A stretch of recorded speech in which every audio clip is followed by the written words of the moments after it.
When we think about the climate challenge lens, we think about three categories here. So the one we're probably most familiar with is new risks.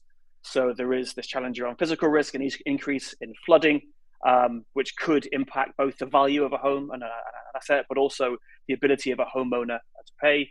Transition risk, obviously, it's governments legislating, trying to reduce the impact of climate change. They try to reduce physical risk. They'll bring in new regulations which may impact industry, change how companies are valued, for example, or change the asset value of a property in such in a way that lenders have to reprice or consider new LTVs. New reporting, again, so under TCFD regulation, which came in 2022 for large listed companies, companies now have to report on their financial emissions, just as the way you might have to report on your financial health. You have to report on your what could be termed the environmental health of your company. What's the profile? How are you supporting or contributing towards climate change? That is being strengthened, so it's now been taken over by ISSB under IFRS S1 and S2.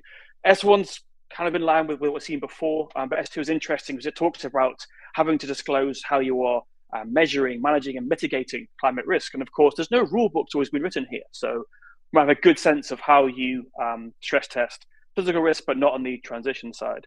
And then lastly, this just challenge around new roles. So Heather hinted at this as well. So lenders being asked to write more green mortgages. Is it really that simple? Lenders for a long time have been very simple organizations. They take money from a range of stakeholders who, as a service, provide interest and a safe way of storing those funds. And then they lend them out to others in such a way that they can become profitable as organizations, but they're serving different needs of the wider economy and the community. That's a long way away from where we are today, where lenders are being told, how can you support your customers towards net zero? What can you do as a stakeholder in that process? It's a new role for them, which is particularly challenging when you consider that many lenders don't really have much in it by the way of customer conversations, when 80 to 90% of the market is still intermediated.